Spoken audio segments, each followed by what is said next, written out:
Today's episode is a bit special, and I feel excited to share it with you.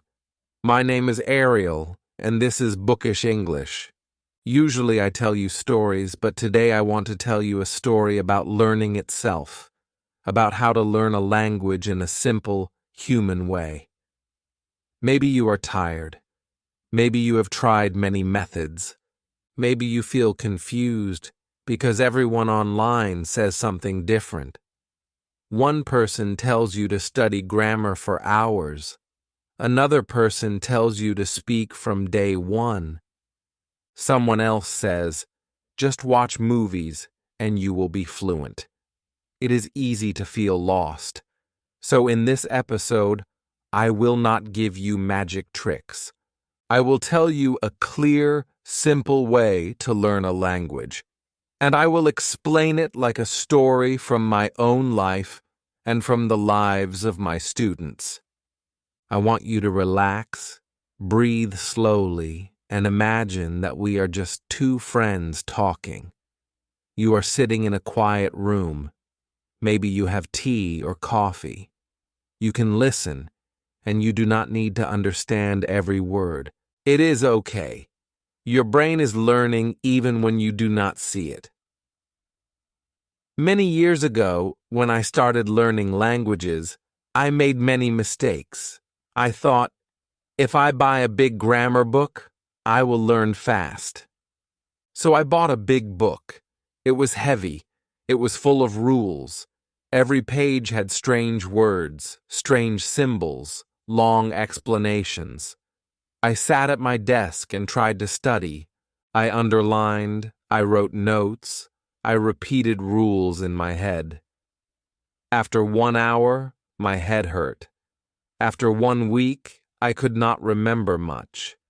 I could pass a test on paper, but when someone spoke to me, I froze.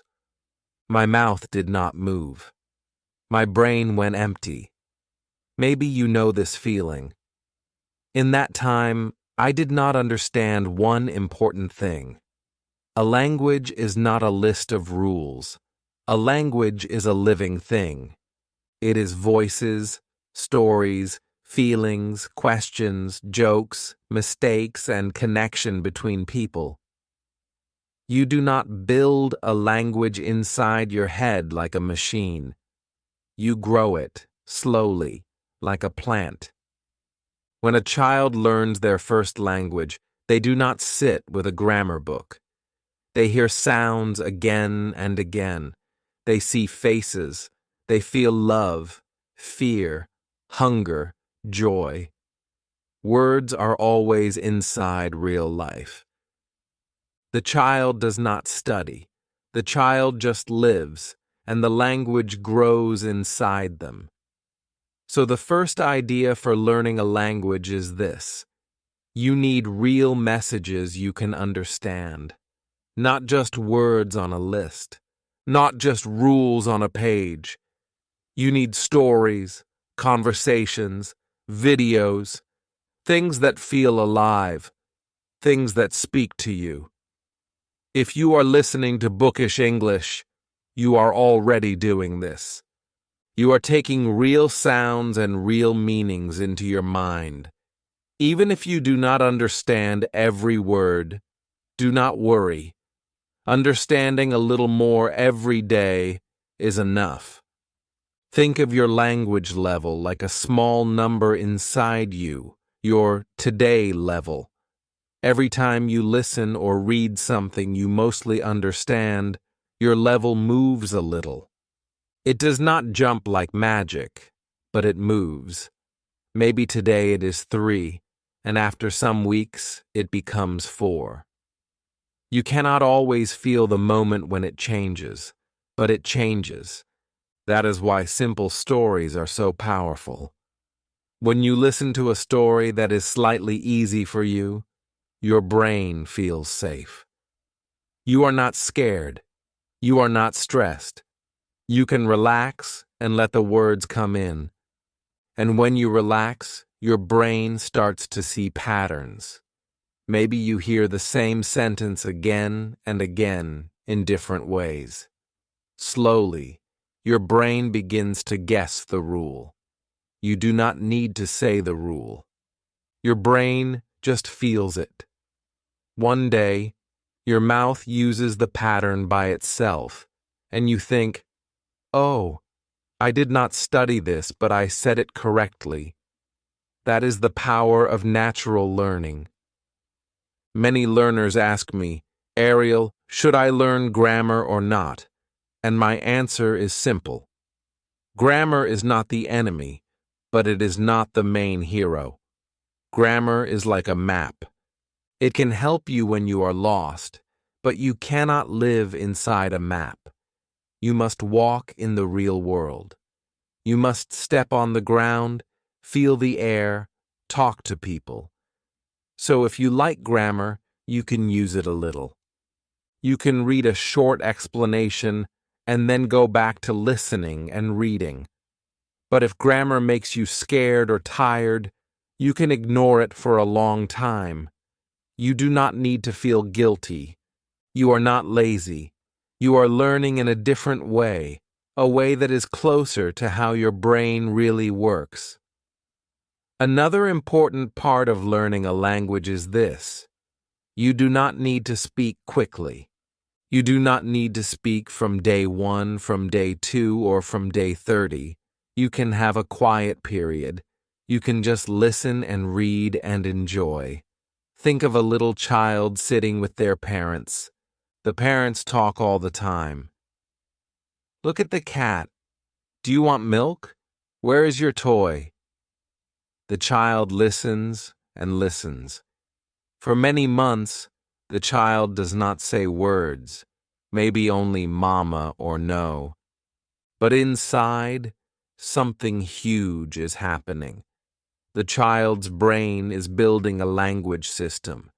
It is seeing connections, making guesses, checking them, changing them. Then suddenly, one day, the child says a full sentence. The parents are surprised, but the child has been preparing for a long time. You are not a child, but your brain can still learn in this slow, deep way. So if you feel silent, do not panic. You can still show that you understand. You can nod your head. You can say, "Yes, no, I don't understand. Please repeat." You can use your face and your hands. These small things are communication, and they help your brain feel safe and active. Slowly, when your mind is ready, your mouth will follow. It is also important to choose content that feels friendly to your heart. If you only read serious textbooks, your emotions will be flat or even negative. You might feel bored or stupid. And when you feel bad, your brain closes its doors. It says, "This is danger. I must survive, not explore." But when you like the story, when you laugh, when you feel curious, your brain opens. It plays with the language. It takes the words and makes new shapes inside. So choose things that you enjoy. It can be simple stories, easy podcasts, short videos, little comics, even children's books. Some students feel ashamed to read easy books.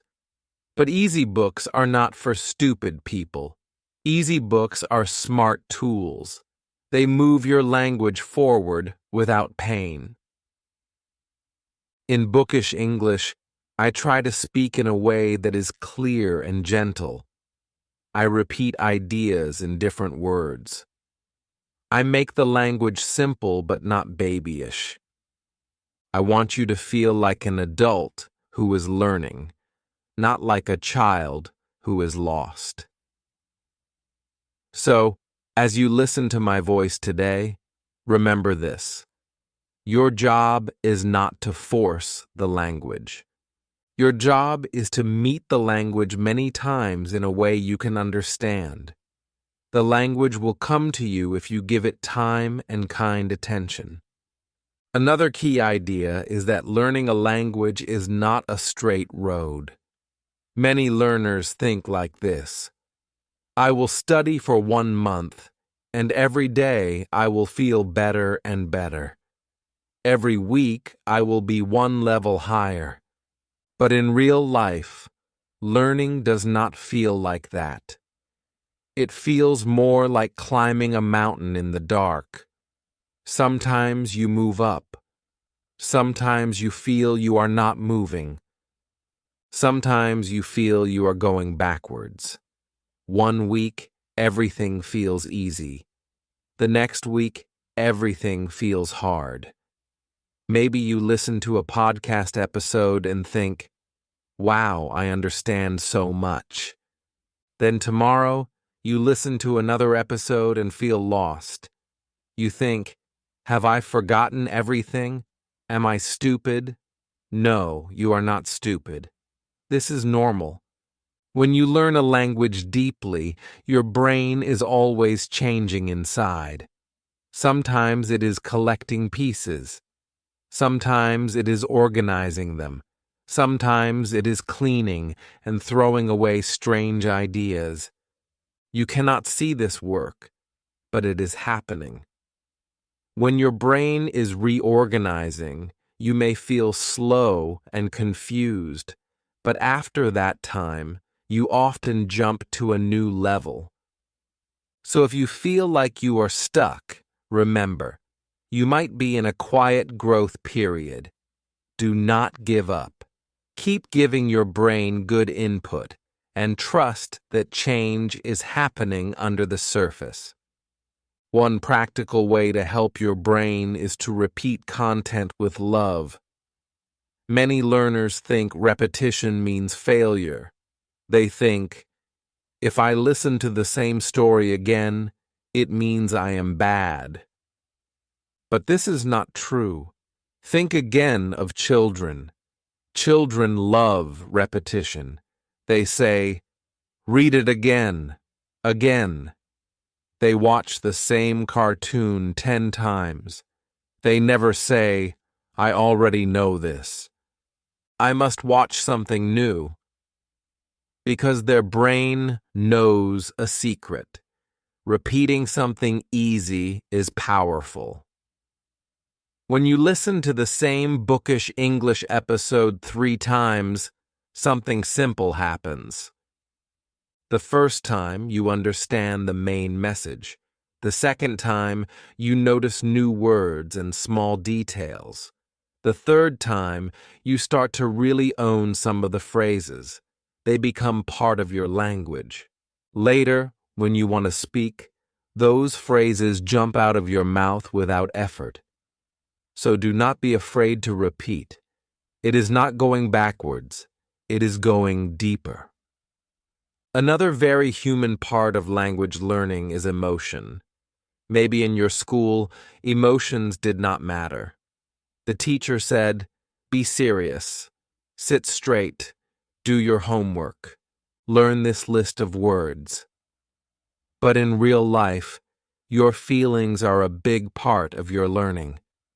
If you feel anxious, if you feel shame, if you feel that people are judging you, your brain creates a wall. It is like a filter that blocks the language. You may sit in a class, but nothing enters your heart.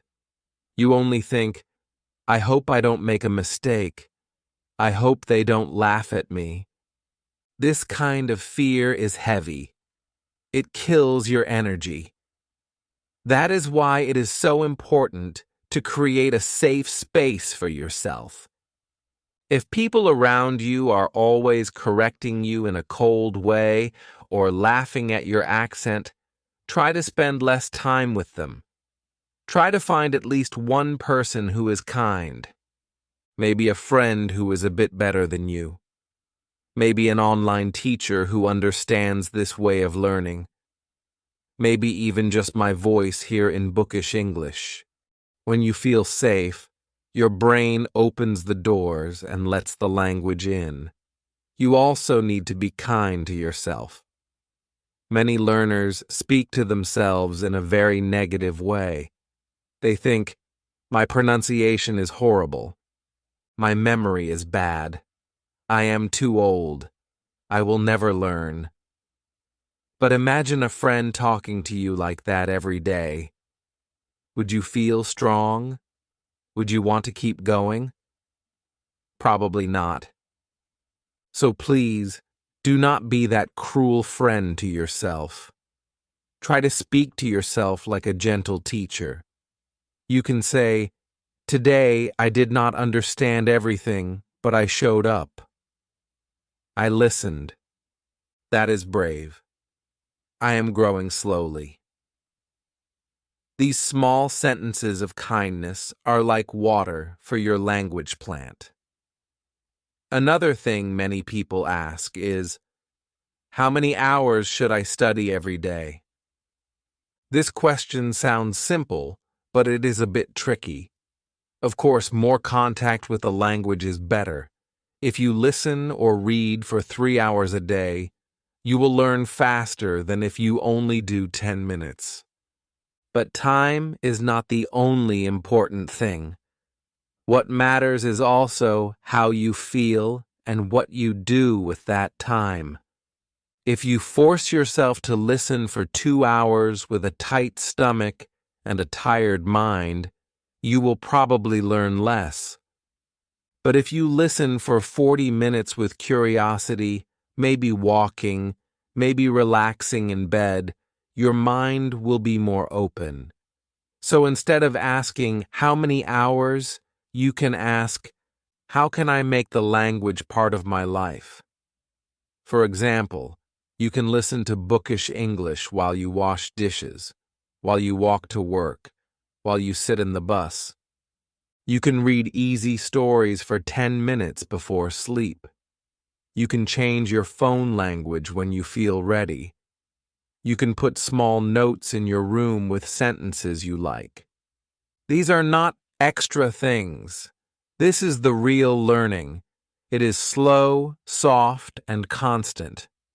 One more important idea is about speaking practice. Many courses say, you must speak from day one. Even if you know only 10 words, just speak. For some people, this works, and it feels fun. If you are that kind of person, you can do it. But many learners feel pressure when they hear this advice. They think, if I do not speak from day one, I am a coward. I am failing. I want to remove that pressure from you. Speaking is not the first step. It is a result. When your brain has received enough understandable language, it will start to push words out. Of course, you can help this process with gentle speaking practice. For example, you can talk to yourself. You can describe what you see. I am in the kitchen. I am making tea. The water is hot. The cup is white.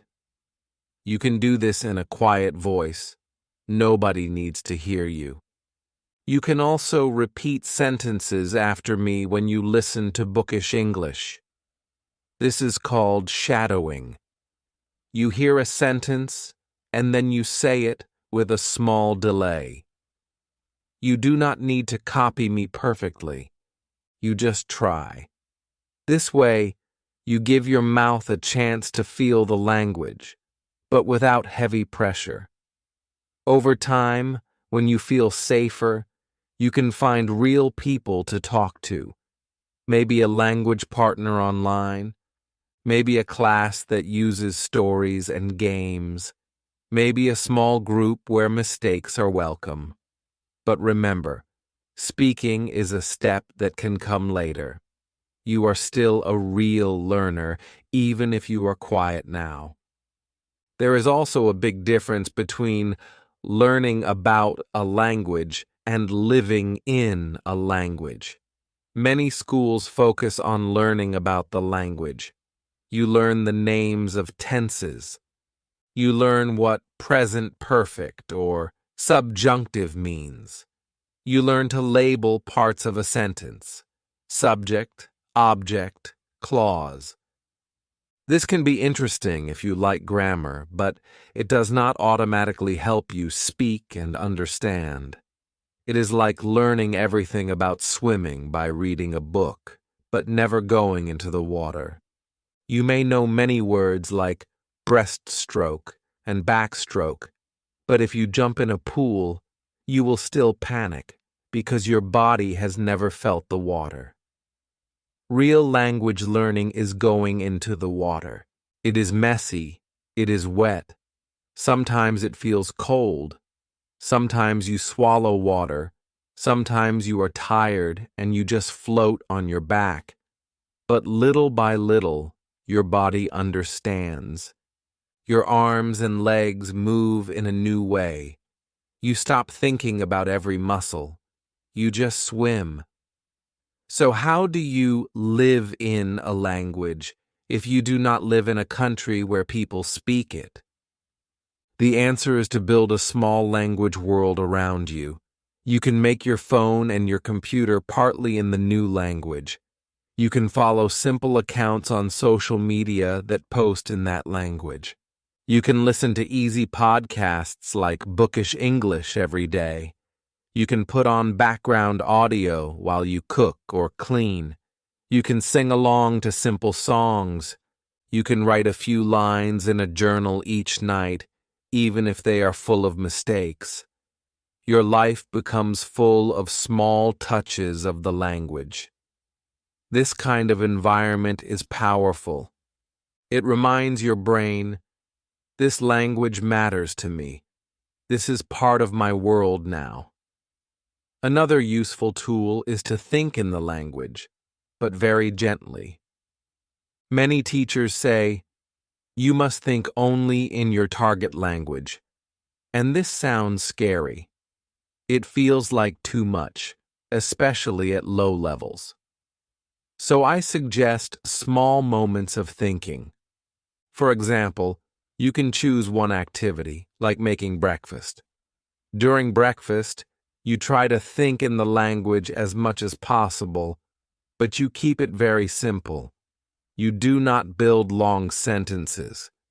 You just think, egg, bread, I eat, I drink tea, this is hot, this is good, that is enough. Later, when you feel stronger, your thoughts can grow, but even tiny thoughts are useful. They help your brain connect the language with real life, not just with textbooks and screens. Also, when you think in short, easy sentences, you learn to accept being simple. Many learners want to speak in a complicated way too early. They want to sound like a native speaker who has used the language for 30 years. When they cannot do it, they feel ashamed. But if you embrace simple language, you can communicate much faster. Imagine you are in a foreign country and need help. You can say, "Excuse me, would you mind kindly informing me where the nearest bus stop is located?" Or you can just say, "Bus stop? Where?" The second sentence is simple, but it works. Over time, your sentences will grow by themselves. Good input will feed them. But in the beginning, simple is strong. Another thing that helps many learners is to have small, clear goals. I want to be fluent is a big and vague goal, and it can feel too far. It is like saying, I want to climb the highest mountain in the world, but you never look at the next step in front of you. So break your path into pieces. For example, you can say, for the next 30 days, I will listen to Bookish English for 20 minutes every day. Or, each week, I will learn 5 phrases that I really like and use them when I can. Or, this month, I will finish reading 1 easy book. These goals are small, but powerful. When you complete them, you feel success. Your brain gets a message, I can do this. I am the kind of person who finishes language tasks. That feeling keeps you moving. Also, try to focus on phrases, not just single words. Many learners write vocabulary lists like this. Apple equals Seb, table equals mez, window equals kidki, and so on. This is better than nothing, but it is thin. Words alone have no home. They are like people standing alone in a big empty room. Phrases give words a home, a room, a family. For example, instead of just learning the word table, you can learn put it on the table, sit at the table, under the table. These small chunks are very natural. Native speakers use them all the time. Later, when you want to speak, these chunks come out of your mouth easily, like small songs. You do not need to build the sentence from zero. You just join ready pieces together. You can collect phrases from podcasts, from stories, from conversations. When you hear a sentence that feels useful, you can pause, repeat it, maybe write it in a notebook or on your phone. Then, in the next days, you can try to use that sentence in your own life. For example, if you like the phrase, take your time, you can use it with friends or even say it to yourself.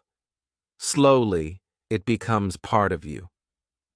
Another gentle tool is to talk back to what you hear. When you listen to Bookish English, you do not have to be a silent listener. When I say something that you like or understand, you can answer in a small voice. You can say, yes, I know, me too, really. Wow. This seems silly, but it keeps you active. It makes the listening a real conversation in your mind, not just sound. You can even pause the audio sometimes and answer a question more fully. For example, if I say, think about a time when learning felt easy for you, you can stop and really answer in simple sentences. This kind of practice is private, but it builds your speaking muscles. One more fact that many learners forget is that mistakes are not just normal, they are necessary. Every correct sentence you say is sitting on top of many wrong sentences from the past. There is no other road. Even native speakers make mistakes all the time. They start a sentence and then change it. They forget words. They say funny things. So when you make a mistake, you can change your story about it.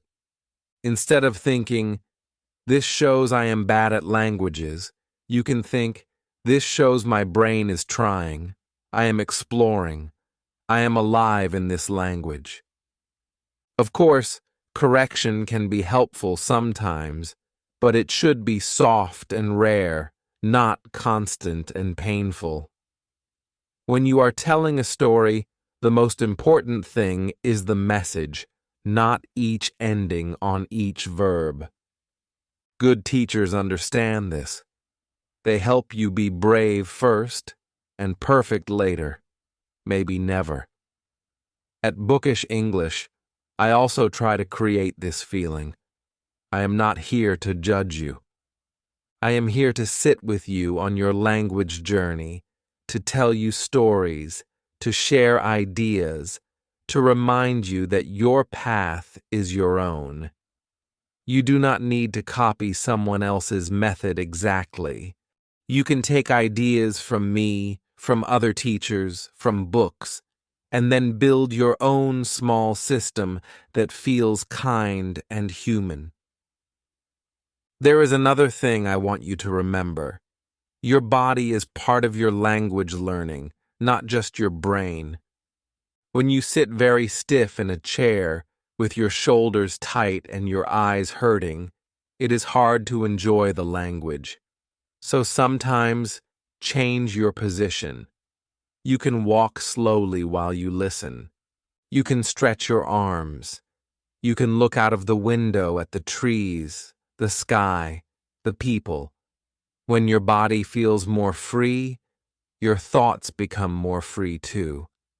Some of my best language learning moments came when I was not studying in the traditional way.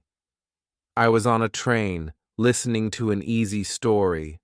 I was walking in a park, repeating simple phrases in my head.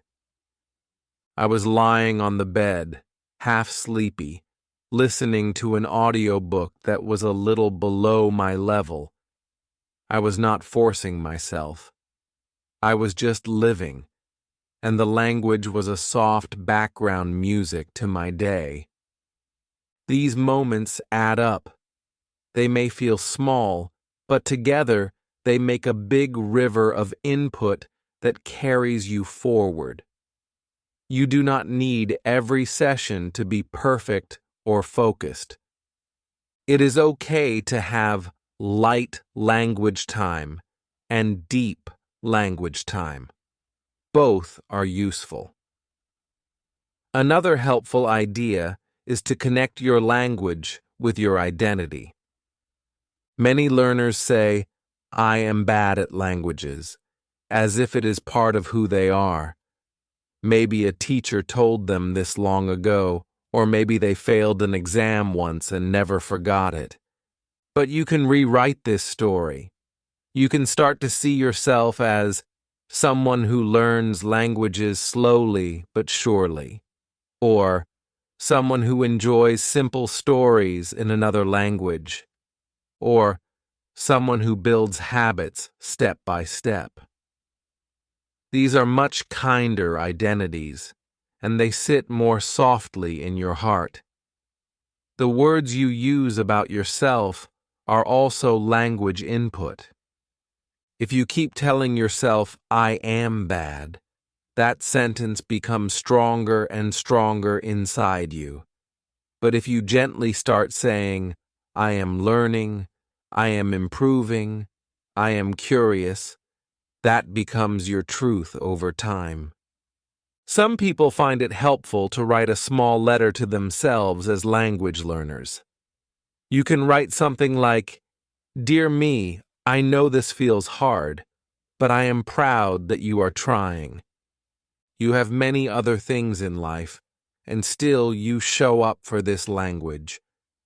You do not need to be perfect. You just need to keep going. I am on your side." You can read this letter again on days when you feel low. Another practical part of learning is choosing the right level of material. If the story or podcast is too hard, you will feel lost, and your brain will work too much just to survive. If it is too easy, you may get bored. The sweet place is where you understand most of what you hear or read, maybe 80 or 90%. But there are a few new words or patterns. You can guess these from context. You do not need to pause every few seconds to check a dictionary. In Bookish English, I try to stay near this sweet place for many learners. I use simple words and repeat important ideas. But if an episode feels too hard for you, it is okay to go to an older, easier one, or even to children's stories from somewhere else. This is not a step down. It is a smart step to the side. You are listening to your real level, not your ego. And if something feels too easy, you can still use it for other skills, like shadowing, or for listening in the background while you do simple tasks. You can also adjust how deeply you work with one piece of content. For example, the first time you listen to an episode of Bookish English, you might just listen and relax.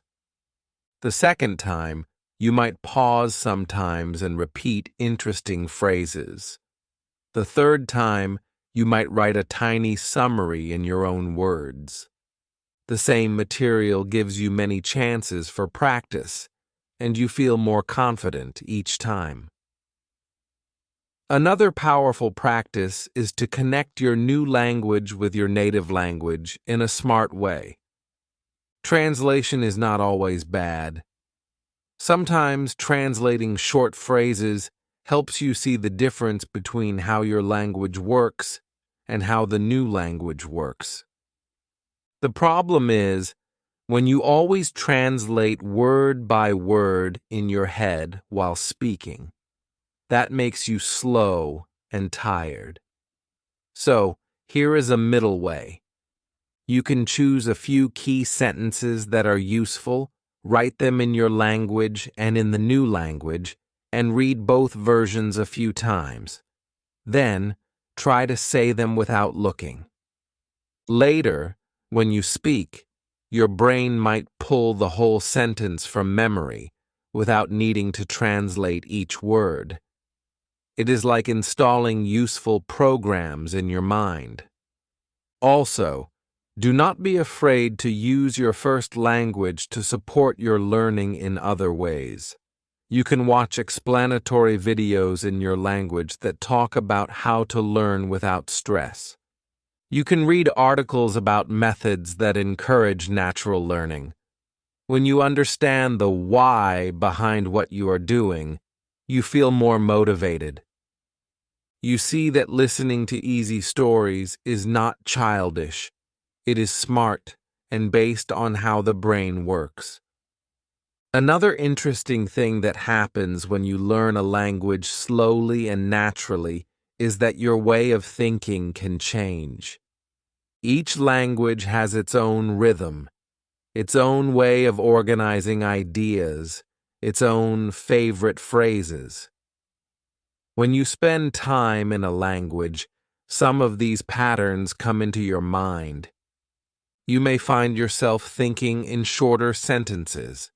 You may discover new ways to express feelings that you never had in your native language.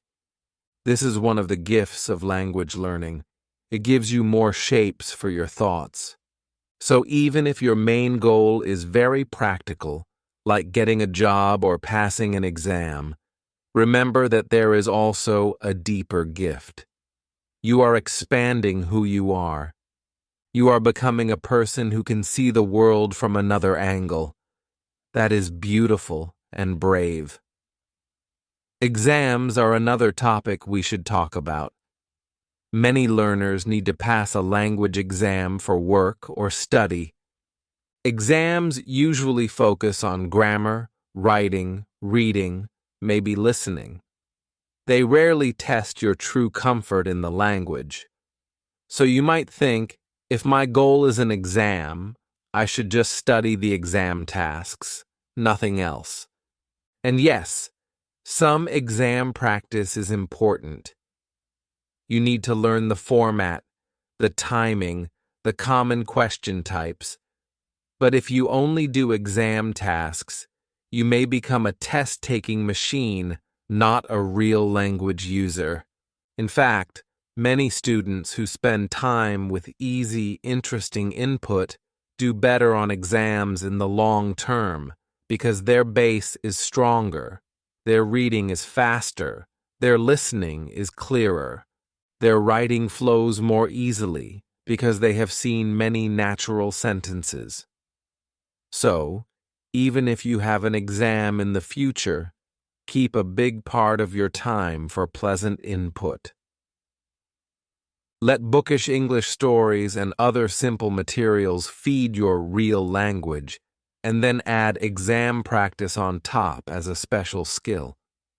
It is like building a strong body first, and then learning a particular sport. The sport becomes easier when your body is ready. Another thing I want to share is the idea of seasons in learning. In some periods of your life, you will have more time and energy. You may listen for hours, read many books, practice speaking often. In other periods, life will be heavy. You may be busy with family, work, health, or other problems. Then you may have only 10 minutes a day, or you may stop for a week or a month. This is not the end of your story. It is just a season. When you return to the language, you do not need to feel shame. You can say, I am back. I am starting from where I am now. The language will still be there, waiting. Some things you learned before will come back faster than you expect. Your brain did not delete everything. It was just sleeping a little. So please, do not see breaks as failure. See them as part of a long relationship. You and the language are like two friends. Sometimes you talk every day. Sometimes you are quiet for a while. But the friendship can still grow over the years.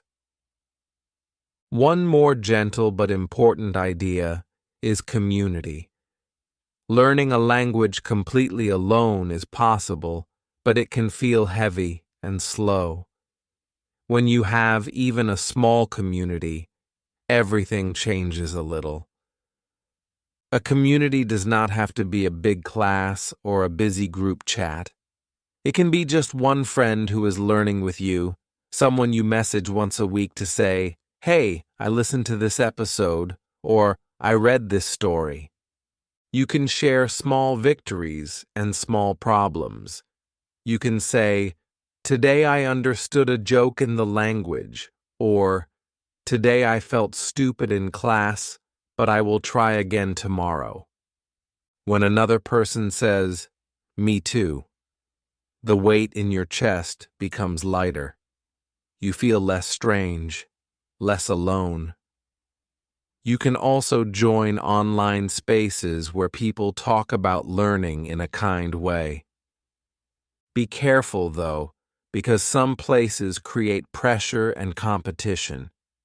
If you see people always showing how many hours they studied and you feel bad, maybe that place is not for you. Look for spaces where people talk honestly about ups and downs, where they celebrate small steps, not just big wins.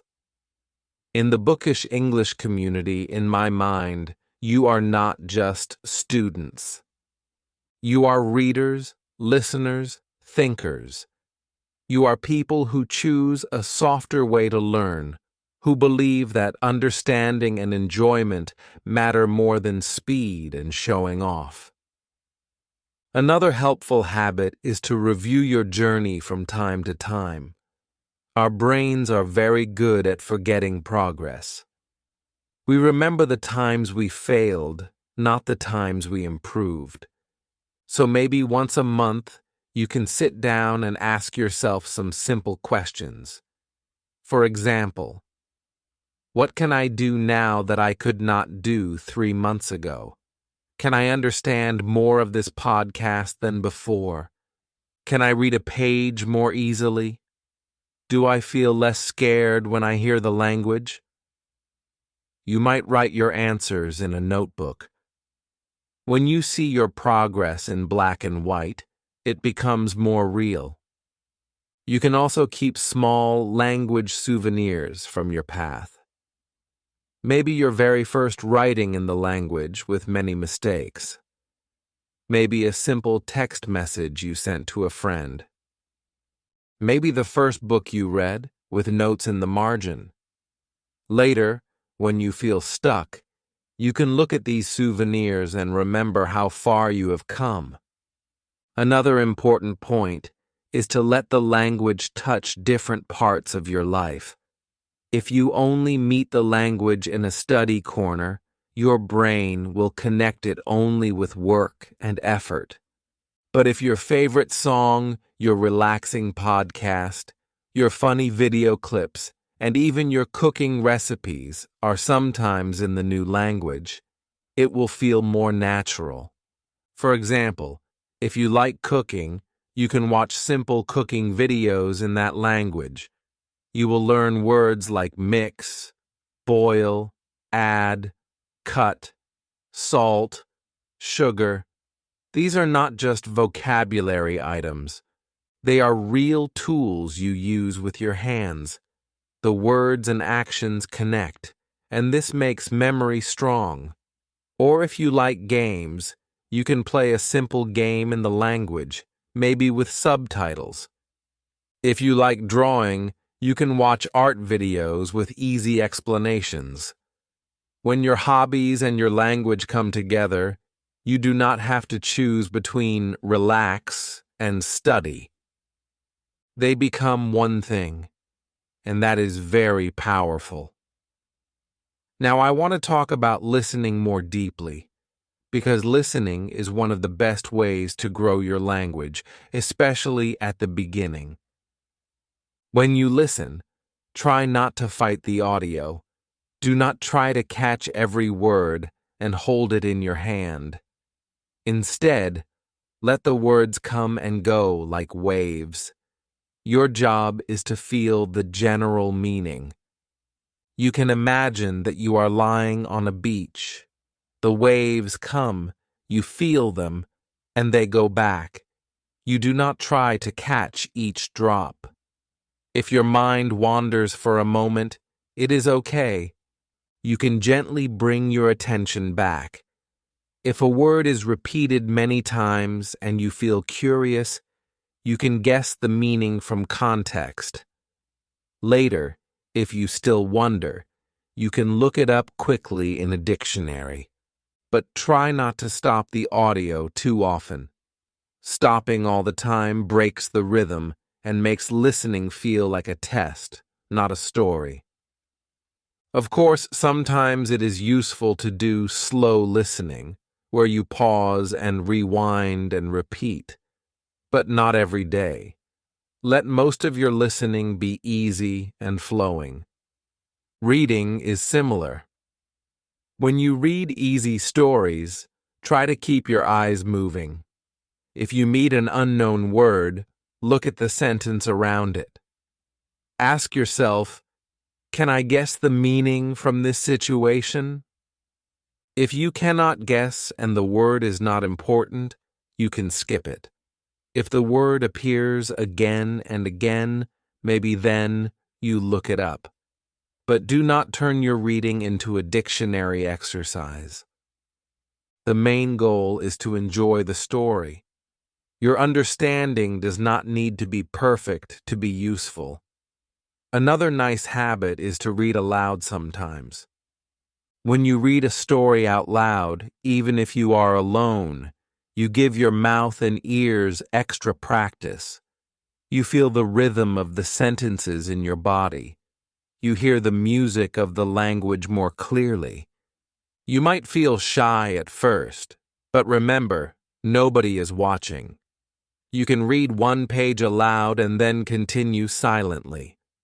This small action helps you move from just knowing the language to feeling it. Thinking about pronunciation, many learners are very worried about their accent. They think, if I do not sound like a native speaker, people will not respect me.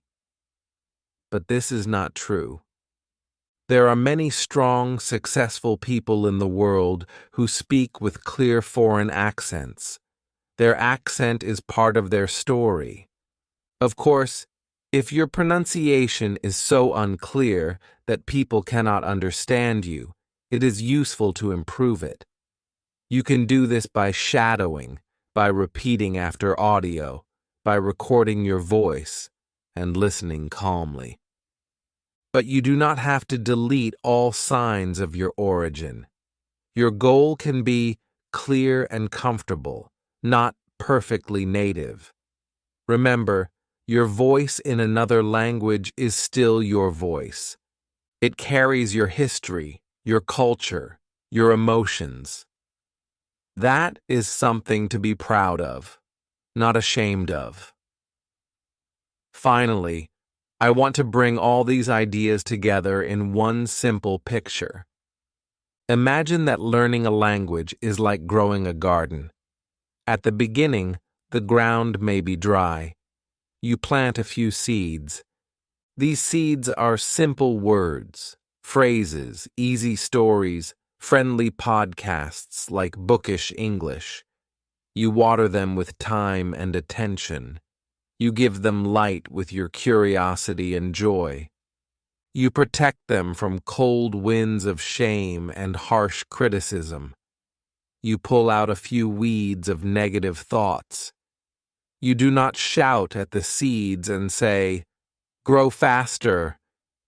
You cannot shout a plant into growing. You just keep showing up day after day. Some days it rains. Some days are cloudy. Sometimes you feel nothing is happening. But under the soil, the roots are spreading. One morning, you see a small green leaf. You smile. A few months later, there are many leaves and some flowers. You can now read a book more easily, have a short conversation, understand a podcast without subtitles. In the future, there may be fruits. You may work in the language, travel freely, make new friends. But even before the fruits come, the garden is already beautiful. The process itself has changed you. You have learned patience, kindness, and trust. You have discovered that slow, gentle work can lead to deep results.